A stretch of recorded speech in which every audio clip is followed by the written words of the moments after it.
En nouvelle nationale toujours, la secrétaire d'État à la solidarité nationale Zahra Youssouf a inauguré mercredi la gare routière de la ville d'Ali Sabieh en présence du préfet de la région Mohamed Ouabri et du président du conseil régional Omar Ahmed. Et la cérémonie de l'inauguration a vu également la participation du député de la région Abdi Khairé, le directeur général de l'agence djiboutienne de développement social Mahdi Mohamed, le président du syndicat des bus d'Ali Sabieh ainsi que les personnels du syndicat.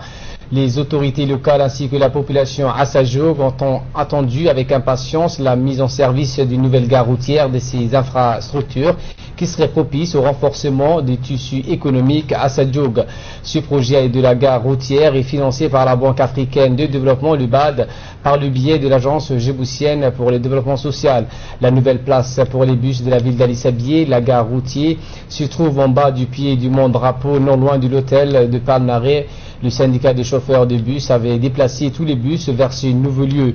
Cette gare où tous ces terminus des bus se rendant ou revenant de Djibouti, la capitale, est composée des voies de départ, des voies d'arrivée et de stationnement, des bancs d'attente couverts de toits pour les voyageurs et d'un bureau pour les personnels du syndicat chargés de l'organisation du trafic. Dans une interview, la secrétaire d'État à la solidarité nationale nous a expliqué en détail le projet de la gare routière de la ville d'Ali Sabieh.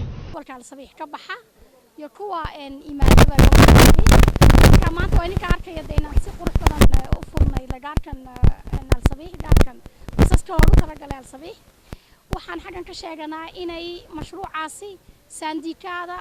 basaska Al Sabiih inuu gacanta ku hayo maamulka qorshaha nidaamka meeshan la dhisay iyaga loo dhiibay maamul goboleedku ku dhiibay waxaan ugu talagalnay dukaano in meesha laga sameeyo laga kireeyo sidoo maamul goboleedku helo miisaaniyadii uu baahnaa uu ku qabsan lahaa hawlaha isada loo dhiibtay dawladdu u dhiibatay. Par la suite, la secrétaire d'État à la solidarité nationale, Mme Zahra Youssouf Rayad, a effectué une visite d'inspection pour superviser les activités du projet du Fonds de développement communautaire porté par les associations de la région sur la réduction de la pauvreté urbaine dans la ville de Assajoug. Plusieurs associations qui ont obtenu un visa de fonds de développement communautaire, un appui financier conséquent. La région dispose d'un fonds de développement communautaire destiné au financement des micro-projets proposés par les associations de la région dans le cadre du programme de réduction de la pauvreté urbaine.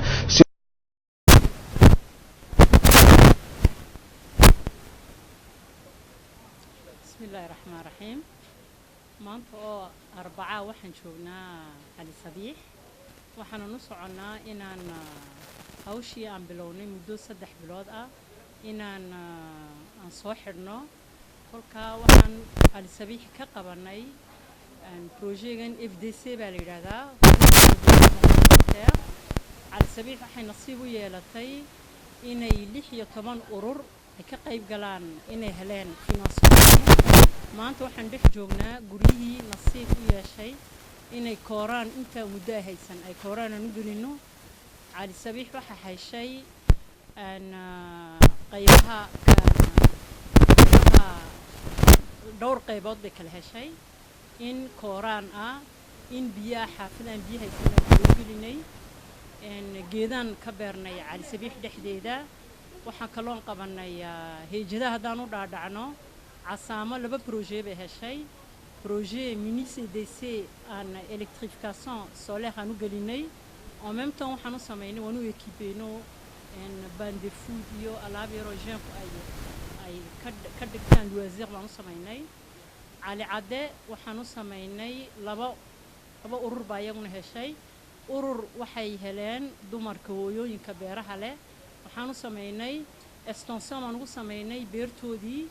ان بركد كل حتى لو نهجاجيني عيلنا وانو سميني بروجيga labaad ee Al Cadde ka faa'iideystay borojeegan waxa weeyaan ururka kale ka faa'iideystay borojeegan waa ururkii cooperative-ka Al Cadde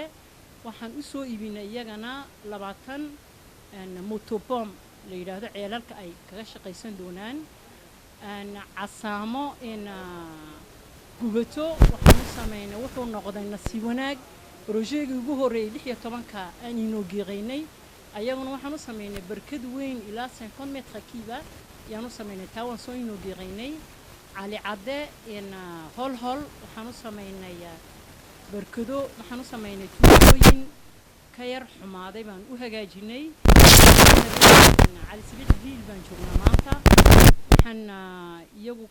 iyagu ay heleen waxyaalo badan laba kaartiye waxaan u gelinay baambado ay qaybna tahay 30 guri qaybna tahay 720 guri alxamdulilah ma nahay farxad weyn banoo yahay inta dawladdeedii maanta halka noogu imatay kaarteegii madooba ee haraadka ahaa wax noogu imanaya wax noo soo galaya ayna jirin ilaahay baan nala qabtay hay'adda dadeesta dawladdeeda anagu faraxsanahay anagu mahadsannahay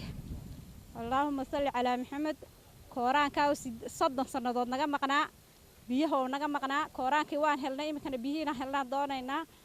waxaana ururka iftiin waxa ugu saarnaa ururka sidaan kaarteega ugu iftiimin lahayn baa ilaahayna uu nala qabtay oo aan ku iftiimin marka bismillaahir rahmaanir rahiim waxaan halkan ku soo dhaweynaynaa delegaasyoonka noo yimid deedeesta sharafta leh ee Djibouti noogu yimid